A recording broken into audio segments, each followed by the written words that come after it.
අයිබෝන් චාමර. අයිබෝන් කසන්. අපි සාමාන්‍යයෙන් සාකච්ඡා කරන්නේ මේ කොහොමද තොරතුරු වෙනස් වෙන්නේ, කොහොමද ඩිස්ඉන්ෆර්මේෂන්, මිස්ඉන්ෆර්මේෂන්, ඒ වගේම මේ ෆේක් නිවුස් කියලා අපි කියන තොරතුරු විකෘතිතාවයන් කොහොමද සමාජයේ සංසරණය වෙන්නේ කියන එක සාමාන්‍යයෙන්. ඉතින් අදත් අපි ඒ වගේම මාතෘකාවක් තමයි කතා කරන්න යන්නේ. මේක ටිකක් හැබැයි ශ්‍රී ලංකාවෙන් එහා ගිහිල්ලා ශ්‍රී ලංකාවේ කන්ට්‍රෝල් එකෙන් එහා තියෙන එකක් නේද? ඔව් ඒ කියන්නේ මේක කාලයක් තිස්සේ වුණා. නමුත් අපි දැන් තමයි පොඩ්ඩක් මේ ගැන කතා කරන්න පටන් ගන්න තියෙන්නේ. ඔව් මේක අපි concept එකක් විදිහට කියනවා foreign information manipulation and interference කියලා. ඒ කියන්නේ මොකක් හරි වෙන රටක, ඒ කියන්නේ වෙන රටක සිදුවීමකට අදාළව අනිත් රටවල වෙන තවත් රටවල් වල පුද්ගලයින් හෝ කණ්ඩායම් මැදිහත් වෙනවා මේ ඉන්ෆර්මේෂන් සිස්ටම් එකට බලපෑමක් කරන්න. එහෙම නැත්නම් ඩිස්ඉන්ෆර්මේෂන්, මිස්ඉන්ෆර්මේෂන් වගේ දේවල් හුවමාරු කරන්න වෙනත් රටක අයටත් දැන් පුළුවන් ඕනම රටක් ඇතුලේ නේද? ඔව් ෆීමි කියලාත් අපි කියනවා කෙටියෙන් කිව්වොත්. එතකොට අර ඩිස්ඉන්ෆර්මේෂන් මිස්ඉන්ෆර්මේෂන් තියෙනවා. ඒත් එක්කම එතනින් එහා ගිහිල්ලා මේ ෆීමි කියන concept එකකුත් ඇවිල්ලා තියෙනවා. දැන් ඔක අපි concept එකක් විදිහට කිව්වොත් සමහර විට ටිකක් සංකීර්ණ වෙන්න පුළුවන්. ඒකට හොඳම උදාහරණයක් අපිට ඇත්තටම ස්ටඩි කරන්න හම්බුණා පහුගිය දවස්වල. අපි කණ්ඩායමක් විදිහට මාධ්‍යවේදීන් සහ ආයතන කීපයක් එකතු වෙලා කණ්ඩායමක් විදිහට කරපු ස්ටඩි එකක් ඇතුලේ ඒකේ අපි මොනවා ගැනද කතා කරේ ජාව? ඔව් ඇත්තටම අපි කතා කරේ දිත්ව කාලේ. දිත්ව කාලේදී දැන් ලංකාවේ ලොකු විනාශයක් වුණා. එතකොට මේ විනාශයෙන් ගොඩ එන්න ලංකාව ඇතුලේ මිනිසුන්ට උදව් කරන්න පටන් ගත්තා. එතනින් එහාට ගිහිල්ලා ජාත්‍යන්තර වශයෙන් මේ රටවලුත් ලංකාවට ගොඩක් උදව් කරා. මෙන්න මේ උදව් කරන අතරේ ලබා දෙන ආධාර ලබා දෙන අතරේ ඒව සම්බන්ධයෙන්ුත් ගොඩක් අසත්‍ය පුවත් ඊට පස්සේ ඒ ගැන විවේචන සහ මේ වගේ දේවල් එන්න පටන් ගත්තා. ඔව් දැන් දිත්වාගේ තත්ත්වයක් කියන්නේ ටිකක් අර විශේෂ තත්ත්වයන්නේ. කියන්නේ හැමෝටම තොරතුරු විශාල ප්‍රමාණයෙන් හැමෝම හුවමාරු කරනවා. කියන්නේ හැමෝම පුරවැසියෝ අපි කියන්නේ සිටිසන් ජර්නලිස්ට්ලා කියලානේ. ඔව්. හැමෝම සාමාන්‍ය විදියට ඉන්න හැමෝම ජර්නලිස්ට්ලා බවට පත් වෙනවා. Taman දන්න තොරතුරු අනිත් අයට කියන්න, ඒ වගේම අනතුරු අඟවන්න, දැනුම් දෙන්න, ආධාර උපකාර ඉල්ලන්න, මේ වගේ මේ විවිධ විදියට තොරතුරු හුවමාරු කරගන්නවා. ඉතින් මේක ඇතුලේ විශාල තොරතුරු ප්‍රමාණයක් හුවමාරු වෙනවා. ඒ වගේම මේ තොරතුරු ගොඩක් කන්ෆියුස් අර වෙරිෆයිඩ් නෑ. සමහර ඒවා වෙරිෆයි කරගන්න වෙලාවක් නෑ. ඒ වගේ තත්ත්වයක් නේද? ඔව් ඒ වගේම අර දැන් Tamanට දැනෙන දේ හරි දකින්න දේ හරිනේ කියන්නේ. ඒතකොට සමහර අර්ධ සත්‍ය නැත්තම් ඒක වෙලා ඉවරුනාට පස්සේ තමයි සමාජගත වෙන්නේ. එතකොට ඒ වගේ දේවලුත් තිබ්බා. ඔව් දැන් මේක ඒ ලංකාවේ සාමාන්‍ය පරිසරය ඇතුළේනේ දැන්. එතකොට මේ වගේ අර මේ තත්වයකට මුහුණ නොදීපු කණ්ඩායමකුත් කොහොමද ලංකාවේ තොරතුරු හුවමාරුවට දායකත්වය දැක්වේ? ඒක තමයි අපේ ස්ටඩි එක නේද? ස්ටඩි එක. ඔව්. එතකොට අපි ඒකෙදි බැලුවා ඒ කියන්නේ එකක් තමයි ලංකාවෙම පිරිසක් වෙන රටවල් වල ඉන්නවා. ඒතර ඒගොල්ලොත් මේ ගැන අවධානයෙන් හිටියා. තමන්ගේ ඥාතීන් ලංකාවේ කට්ටිය අසරණ වෙලා ඉන්න වෙලාවේ ඒගොල්ලොත් කලබල වුණා සහ එයාලත් උදව් කරන්න පටන් ගත්තා. ඒ වගේම ජාත්‍යන්තර වශයෙන් නැත්නම් රාජ්‍යනුත් මේ අවස්ථාවේදී ලංකාවට උදව් කරන්න පටන් ගත්තා. ඔය තත්ත්වය ඇතුලේ ඇත්තටම විශාල ආධාර ප්‍රමාණයක් වෙනත් රටවල් වලින් හම්බුණා. දැන් ඒකේ කිසි ගැටලුවක් නැහැ. ඒ ආධාරත් එක්ක ලංකාව අර ලංකාවේ තියෙන සුවිශේෂත්වය කොහොමත් අපේ තියෙන තන අනුව සහ මේ භූදේශපාලනික වටිනාකම එක්ක ලංකාවට මේ එන ආධාරත් එක්ක හියුමනිටේරියන් ඇසිස්ටන්ට් තමානුෂීය ආධාරත් එක්ක නිකන් රටවල් අතරත් පොඩි තරඟකාරී බවක් වගේ එහෙම කියන්නත් බෑ. නමුත් හැමෝම උත්සාහ කරා ලංකාවට උදව් කරන්න නේද? ඔව් ඒ කියන්නේ අපි දැන් මේ වාර්තා කරන දේවල් දැකපුවම අපි දැක්ක නිකන් තරඟකාරී විදිහට ආධාර දුන්නා වගේ එකක්. ඒ කියන්නේ දැන් ඇමරිකාවෙන් චීනෙන් ආධාර දුන්නා. ඊට පස්සේ ඉන්දියාවෙන් පාකිස්තානෙන් දුන්නා. ඊට පස්සේ ආසියානු රටවල් වලින් දුන්නා. පොඩි තරඟකාරී ගතියක් තියෙනවා වගේ එකක් අපි දැක්කා. නැත්නම් මාධ්‍ය නිර්මාණය කරා කියන්න පුළුවන් නේද? නෑ ඒක ඇත්තටම අපිට සතුටු වෙන්න පුළුවන් තත්ත්වයක් ඒ සම්බන්ධව නෑ. ඒ කියන්නේ අපිට එහෙම අසල්වැසි රටක් විදියට අනිත් රටවල් වලින් මේ ඒ විදියට ආධාර දෙන එක සහ ඒක දක්වන උනන්දුව සම්බන්ධ විශේෂයෙන්ම ওই මාලදිව වෙන වගේ රටවල් නේද? ඔව්. ලොකු කැම්පේන් එකක් එක්ක යාලා ලංකාවට උදව් කරන්න මැදිහත් වුණා. අනිවාර්යෙන්. ඉතින් ඒක ඇතුලේ අපිට මේ අපේ සබ්ජෙක්ට් එක ඇතුලේ කියන්නේ ඉන්ෆර්මේෂන් ඩිස්ෝඩර් කියන එක විශේෂයෙන්ම ඉන්ෆර්මේෂන් ඩිස්ෝඩර් කියලා අපි කතා කරනවා. මිස්ඉන්ෆර්මේෂන්, ඩිස්ඉන්ෆර්මේෂන්, මෑල් ඉන්ෆර්මේෂන්. ඒතර මේක ඇතුලේ අපි දැක්ක වැඩිපුරම මිස්ඉන්ෆර්මේෂන් සහ ඩිස්ඉන්ෆර්මේෂන්. අර අපි මුලින්ම කතා කරපු ෆීමි කියන තත්ත්වය ඇතුලේ නේද? ඇතුලේ. ඔව්. එතකොට විශේෂයෙන්ම අපි එතනදී දැක්කා මේ පාකිස්තානෙන් දුන්න ආධාරතවගයක් සම්බන්ධයෙන්. ඒ කියන්නේ පාකිස්තානෙන් ලංකාවට ආධාර කරා මේ ගැන මේකේ කල්ලිකුත් තුන ද්‍රව්‍ය තිබ්බා නැත්නම් මේ කල්ලිකුත් තුන ද්‍රව්‍ය තෝගයක් තමයි මේ ආධාර විදිහට ගාලා දුන්නේ. මේ වගේ දේවල් සමාජ මාධ්‍ය ටිකක් වෙනදා යනවට වඩා නැත්නම් වැඩි වේගකින් හුමාරු වෙනවා අපි දැක්කා. ඒක මේ ඇත්තටම පටන් ගත්තේ මම හිතන්නේ මේ පාකිස්තානයේ මහා කොමසාරිස් කාර්යාලය නේද අපිට තියෙන්නේ. ඔව් මහා කොමසාරිස් කාර්යාලයෙන් එක්ස් පණිවිඩයක් නිකුත් කරලා තිබුණා. මෙන්න මෙහෙම ආධාර ප්‍රමාණයක් ලංකාවට දෙනවා කියලා. අන්න ඒ පණිවිඩයක් තමයි මේකට පාදක වුණේ මේ ෆේක් නිවුස් කැම්පේන් එකට පාදක වුණේ ඔන්න පණිවිඩේ නේද? ඔව් ඒකත් එක්ක ෆොටෝ එකක් තිබ්බා ඒ ආධාරතෝගේ. ඇත්තට මේ ෆොටෝ එකේ තිබුණේ අර සහල් මලු වගේක්. ඒ මලු වල දාලා වියලි ආහාර තමයි ප්‍රේමය කළ තිබ්බේ. පාකිස්තානේ තවත් ආධාර දුන්න කොටක්. නමුත් මෙන්න මේ වියලි ආහාර ඒ මලු වල දාලා තිබුණු ආහාර ගැන තමයි මෙන්න මේ ඉන්ෆර්මේෂන් මේ මිස් ඉන්ෆර්මේෂන් and disinformation ගොඩක් හොමාරුනේ. ඔව් ඇත්තට මේකේ අර සහල් මලු උනාට ඒකේ තිබ්බේ වියලි ආහාර ද්‍රව්‍ය. එතකොට පාකිස්තානයෙන් පස්සේ කියලා තිබ්බා. ඒ කියන්නේ පාකිස්තාන මහා කොමසාරිස් කාර්යාලයෙන් පස්සේ කියලා තිබ්බා ඒවා පිටකොටුවෙන් තමයි ගත්තේ කියලා. රයිට්.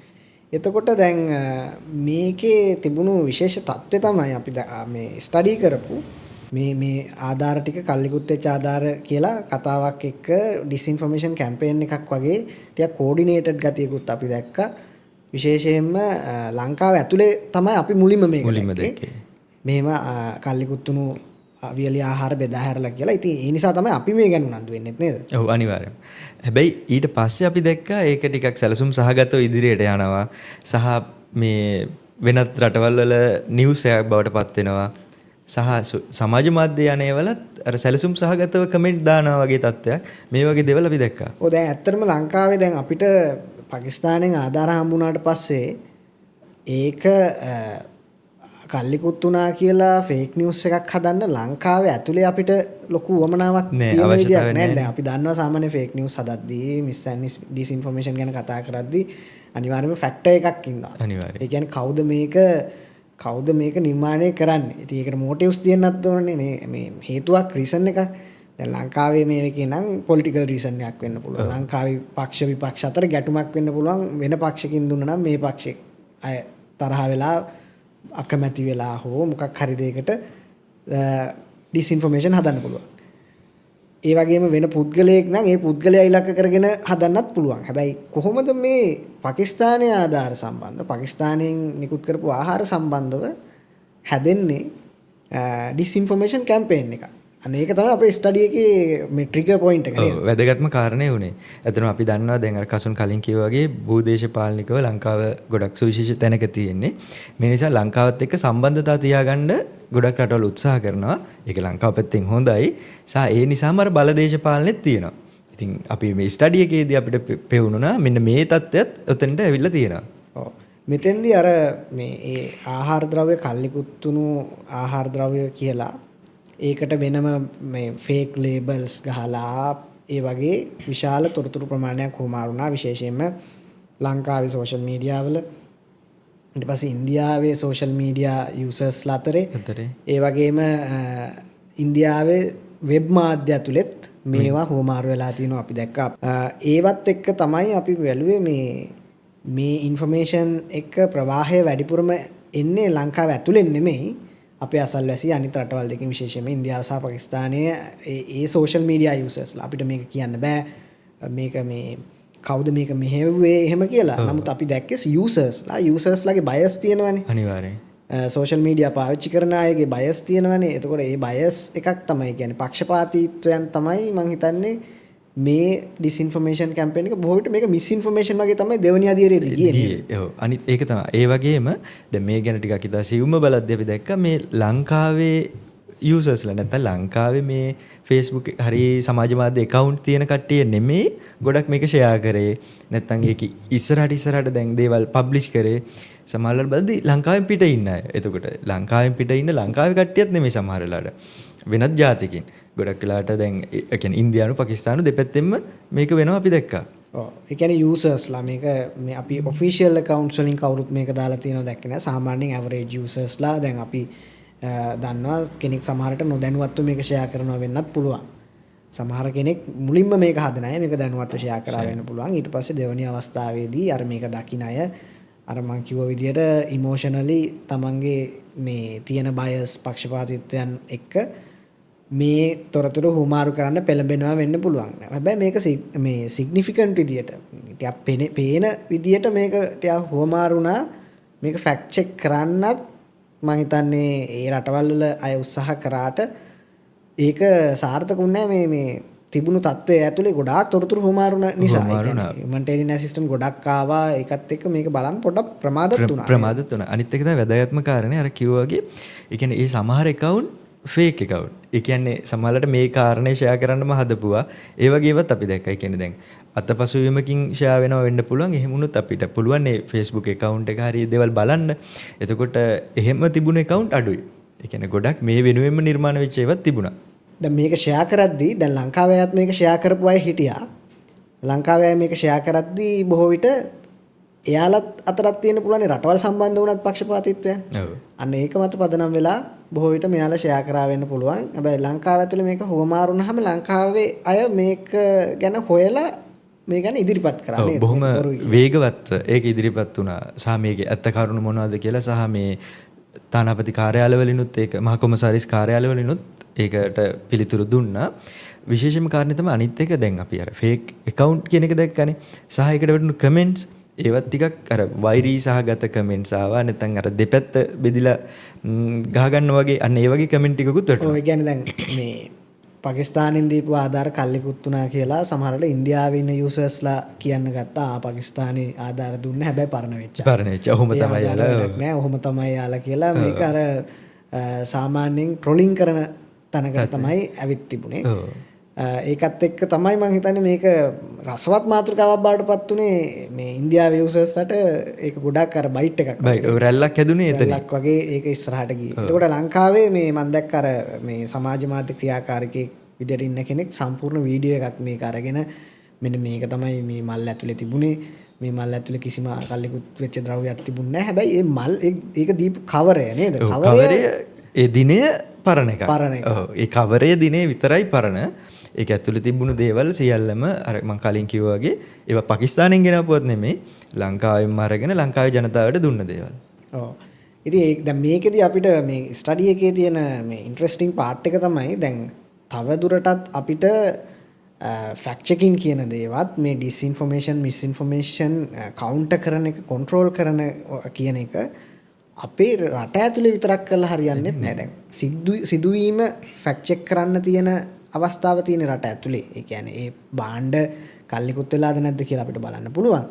හැබැයි ඒකෙන් තියෙන මේ ඩිස්කෝස් එක මේ කතිකාවත තියෙන්නේ සමහර ලාවට ලංකාවෙනුත් එහා. ඒක ටිකක් සංකීර්ණ තත්ත්වයක්. සංකීර්ණ තත්ත්වයක්. ඒ කියන්නේ දැන් අපි අර අසත්‍ය ප්‍රවෘත්ති නැත්නම් ෆේක් නිවුස් කියලා රට ඇතුළට සීමා වෙලා මෙච්චරකල් කතා කරපු එක දැන් පේනවා මේ අර බල දේශපාලනේ භූ දේශපාලන කාරණා ආර්ථික කාරණා මේ දේවල් එක්ක රටෙන් එළියටත් ගිහින් තියෙනවා කියන එක. ඔව් එතකොට දැන් මේකෙදී දැන් සමහරට අපිට කරන්න වෙන්නේ දැන් අපි ෆැක්ට් චෙකර්ස්ලා සහ මේ ගැන උනන්දුවෙන් ඉන්න අය විදිහට අපිට කරන්න වෙන්නේ සමහර විට අපිට අනෙකුත් මේ කලාපීය අනෙකුත් ෆැක්ට් චෙකින් සංවිධාන කරුණු පරීක්ෂා කරන සංවිධානත් එක්ක එකතු වෙලා සමහරට මේවට උත්තර හොයන එක තමයි. හැබැයි ඒක ඉක්මන් වෙන්න ඕන නේද? අනිවාර්යෙන්. ඒත් එක්කම කසුන් දැන් අපි කතා කරේ මේ ඉන්දියාවේ පාකිස්තානයේ ගත්ත උදාහරණයක් නේ අපි. ඒ කියන්නේ අපි දැන් දිත්ව කාලේ තමයි අපි බැලුවේ. එතකොට අපිට මේ ලැබුණු දැක්ක උදාහරණය තමයි මේක. හැබැයි මේතෙන්ට විතරක් මේක සීමා වෙන්නේත් නැහැ. ඒ කියන්නේ දැන් ඉන්දියාව පාකිස්තානය විතරක් නෙමෙයි. චීනය ඇමරිකාව මේ හැම රටකින්ම මේ දේ වෙන්න පුළුවන්. ඒකෙද අපිට තියෙන අපි මේ ස්ටඩි එකට මේ නිශ්චිත කාරණේ ගත්තා වුණාට දැන් අපිට තව අවකාශය තියෙනවා ඉස්සරහට මේ වගේ වෙනත් රටවල් වලත් ගියපු තොරතුරු මොනවා හරි තියෙනවද කියලා ස්ටඩි කරන්න. ඒකට අපිට තියෙන චැලෙන්ජස් තියෙනවා භාෂාමය ප්‍රශ්න මේ දැන් සෝෂල් මීඩියා තිබුණා වුණාට ග්ලෝබලි දැන් සමහර ඒවා අර කන්ට්‍රි වයිස් ඇක්සස් මේ රෙස්ට්‍රික්ටඩ් නේ. කියන්නේ මේ රටේ ඒවා වෙන රටකට පෙන්වන ප්‍රමාණය අඩුයි. ඒ රටේ ඒවා අපිට පෙන්වන ප්‍රමාණය අඩුයි. ඉතින් ඒකත් එක්ක අපිට මේක සම්පූර්ණයෙන්ම මේ පහසුවෙන් කරන්න පුළුවන් දෙයක් නෙවෙයි. ටිකක් මැනුවලි ගිහිල්ලා සර්ච් කරලා data scrape කරලා එහෙම කරන්න ඕන වැඩක්. පොඩි කාලයක් යන වැඩක්. කාලයක් යන වැඩක්. ඉතින් මම හිතන්නේ මේ අපිට ටීම් එකක් විදියට නිසා තමයි මේක කරන්න පුළුවන්කම ලැබුණේ මේ ගැන මේ ස්ටඩි එක නේද? ඔව් සහ අපි දැන් අර භාෂා කිහිපයකින් අපි කරුණු හොයලා බැලුවා. එතකොට අපේ ජනමාධ්‍යවේදීන් සිවිල් සමාජ සංවිධාන මේ වගේ ටීම් එකක් හිටපු නිසා අපි මේකේ අර පැතිරලා තියෙන පැත්ත බොහොම හොඳට බලා ගන්න පුළුවන් වුණා. ඕක ඉන්දියාවේ වීම නිසා වැඩිපුර මේ අසත්‍ය තොරතුරු හොමාරුනේ ඉන්දියාවේ වීම නිසා අපිට අර දමිළ භාෂාවෙන් ගියපු දේවල් තිබුණු නිසා අපිට එතන භාෂාවේ පොඩි අපේ දමිළ භාෂාව කතා කරන මේ ටීම් මෙම්බර්ස්ලා හිටපු නිසා අපිට ඒක පහසු වුණා. ඔව්. නැත්නම් වෙනත් භාෂාවකින් යනවා නම් දැන් අපි හිතමු වෙනත් ඔය හරි රෂියන් හරි වෙන මොකක් හරි රටක ඉංග්‍රීසි භාෂාව නම් මේ අපිට බලන්න පුළුවන්. වෙනත් රටක චීන භාෂාව හරි ඒ වගේ භාෂාවකදී නම් අපිට ටිකක් ඔක බලන්න අමාරු වෙනවා. ඒකට වෙනම ෆෝට් එකක් දාන්න වෙනවා. ඔව්. සහ ඒකේ අපි දැකපු අනිත් දේ තමයි දැන් වෙනත් රටවල් වල ඉන්න කට්ටිය අපේ රටේ භාෂාවෙනුත් ඒ දේවල් කරන්න පෙළඹිලා තියෙන එකත් ට්‍රාන්ස්ලේට් ටූල් පාවිච්චි කරලා ටූල් පාවිච්චි කරලා එහෙම වෙන්නත් පුළුවන්. ඔව්. දැන් අපි දන්නවා මේ දැන් අපේ රටේ අයත් සමහර රටවල් වල accounts හදාගෙන ඒ රටවල් වල views අරගෙන මේ revenue mechanism එකක් විදියට. ඒ කියන්නේ දැන් අපි දන්නවනේ Facebook වල monetization මේ පහසුකම දීලා තියෙනවා. ඒ කියන්නේ Facebook එකේ දාන දේවල් වලට ලැබෙන views ප්‍රමාණය මත මුදල් ගෙවනවා. ඒතකොට ඒක ලංකාවටත් දැන් ලැබිලා තියෙනවා. ඒකත් එක්ක වෙනත් රටවල් වල views වලට වැඩි මේ මුදල් ප්‍රමාණයක් හම්බ වෙනවා. විශේෂයෙන්ම යුරෝප් රටවල් වල US වගේ රටවල් වල වැඩිපුර අපේ content එකක් පෙන්වන්න පුළුවන් නම් ඒකට වැඩිපුර මුදල් හම්බ වෙනවා. ඒ කියන්නේ ඇඩ් පෙන්වන්න පුළුවන් content වලට තමයි ඔය මුදල් හම්බ වෙන්නේ. එතකොට ඒ වගේ තත්ත්වයක් ඇතුලේ අර මුදල් බලාගෙන කරන වැඩක් නේ content create කරන එක. එතකොට ඒකේ සත්‍ය සත්‍යතාවය සම්බන්ධව ලොකු ගැටලු තියෙන්න පුළුවන්. සහ ඒවා පොලිටිකල් කොයි විදිහට බයස් වෙනවද මේ වගේ ප්‍රශ්න ගොඩක් තියෙන්න පුළුවන්. ඔව්. ඒ කියන්නේ දැන් අපි මේ බිස්නස් එකක් කරද්දී වැඩිපුර views ගන්න ඕනේ. අර monetization වලින් මුදල් ලැබෙන නිසා වැඩිපුර views ගන්න ඕනේ. ඉතින් views ගන්න නම් වැඩිපුරම අපි දන්නවා අපේ අත්දැකීම ලංකාවේ හැම වැඩිපුරම views හම්බෙලා තියෙන මොන වගේ content වලටද? මාකට් කරන්න පුළුවන් දේවල්. මාකට් කියන්නේ මිනිස්සුන්ගේ emotions මිනිස්සුන්ගේ මොනවා හරි දුක ඉමෝෂනල් දේවල් ඊට පස්සේ පොලිටිකලි මේ ට්‍රිගර් කරන්න පුළුවන් points මේ වලනරබල් ගතියක් පෙන්වන දේවල් කන්ස්පිරසි තියරිස් ඔය වගේ දේවල් තමයි අපිට වැඩිපුරම දකින්න හම්බ වෙන්නේ. ඉතින් අන්න ඒවත් එක්ක දැන් මේ ෆීමී කියන తত্ত্বය සහ ඒ ස්ටඩි එක අපිට මම හිතනවා දැන් අර කලාපීය සහ ගෝලීය වශයෙන් කට්ටිය එකතු වෙලා අපිට කරන්න පුළුවන් සහ කරන්න තියෙන දෙයක් නේද? ඔව්. ඒත් එක්කම තමයි අපේ දැන් මේ සමාජ මාධ්‍ය පරිශීලනය කරන පුද්ගලයන් නැත්නම් ජනතාව විදිහටත් පුළුවන් මොන හරි දෙයක් දැකපුවම අපෙන් දැන් වෙන රටක කෙනෙක් ලංකාව ගැන ඕනට වඩා කතා කරනවා නම් එහෙම නැත්නම් පොඩි වෙනස් විදිහකට කතා කරනවා නම් ඒ ගැනත් පොඩි අවධානයෙන් බලන්න පුළුවන් තත්ත්වයක්. නැත්නම් ඒ විදිහට හුරු වෙන්න තත්ත්වයකුත් වෙන්න වෙනව නේද? ඔව්. ඔය විශේෂයෙන් බලන්න පුළුවන් දැන් ලංකාවේ මේ තොරතුරු පරිසරය ඇතුලේ වෙන කවුරු හරි ඔය ෆොරින් නම් වලින් ඉන්න අය කමෙන්ට්ස් දාලා තියෙනවා නම් නැත්තම් ඔය නම් නිකන් ඇත්ත නම් අපිට නිකන් හිතා ගන්න පුළුවන්. එහෙම නැතුව ඔය හදපු බොට්ස් account කියලා අපි කියන්නේ. ඒ වගේ බොට්ස් account වගේ ගොඩාක් ක්‍රියාකාරී වෙලා ඉන්නවා නම් මොකක් හරි සිදුවීමක් සම්බන්ධව එහෙම නැත්තම් මොකක් හරි කෙනෙක් ගැන කමෙන්ට් දාද්දී රියැක්ට් දාද්දී ඒ ගැන අපි උනන්දු වෙන්න ඕනේ. මොකද මේක විශාල වශයෙන් සමහරට accounts 1000ක් 2000ක් හදාගෙන එකම අරමුණක් වෙනුවෙන් වැඩ කරනවා වෙන්න පුළුවන් වෙන රටක ඉඳලා. අනිවාර්යෙන්. එතකොට දැන් ඒවට වැටෙන කමෙන්ට්ස් එක ෂෙයා වෙලා තියෙන විදිහට අපි විශ්වාස කරන්න පුළුවන් සමහරලාට මේ ගැන. ඒ නිසා අපි අවධානයෙන් ඉන්න එක වඩා වටිනවා. ඒ කියන්නේ ජනතාව විදිහට හරි මේ පරිශීලක විදිහට කවුරු වුණත් මේක අවධානයෙන් ඉන්න එක වටිනවා. ඔව්. එහෙනම් අපි මම හිතන්නේ අපි මේ සාකච්ඡාව ඇතුලේ මේ කතා කරපු දේවල් ඇතුලේ අපිට ගන්න තියෙන එක දෙයක් තමයි මොනවා හරි දෙයක් දැන් අපි ඉස්සරහත් අවධානයෙන් ඉන්න කියන එක තමයි කතා කරන්නේ. දේශීය මට්ටමේ යන ඩිස්ඉන්ෆර්මේෂන් මිස්ඉන්ෆර්මේෂන් සම්බන්ධව දැන් අපිට තියෙනවා රිස්ක් එකක්. වෙනත් රටවල් වල අයගේ වෙනත් රටවල් වලින් මේ අපි මත පටවන ඩිස්ඉන්ෆර්මේෂන් සහ මිස්ඉන්ෆර්මේෂන් තියෙන්න පුළුවන්. ඒ නිසා accounts කවුද ඒවා ෂෙයා කරන්නේ? එතකොට ඒවට මොනවා හරි මේ විදේශීය සම්බන්ධතාවයක් තියෙනවද කියන එක ගැන උනන්දුවෙන් ඉන්න කියන එකත් අපිට මතක් කරන්න පුළුවන් නේද? ඔව් අනිවාර්යයෙන්ම. සහ මේ ගැන මේ වගේ දේවල් දැක්කොත් අපිත් එක්ක හෝමාරු කරගන්න කියලාත් අපිට ඉල්ලන්න පුළුවන්. එහෙනම් අපි මේ වගේ සාකච්ඡාවකින් ආයෙත් දවසක හම්බ වෙමු නේද? හම්බෙමු. එහෙනම් බොහොම ස්තුතියි. බොහොම ස්තුතියි.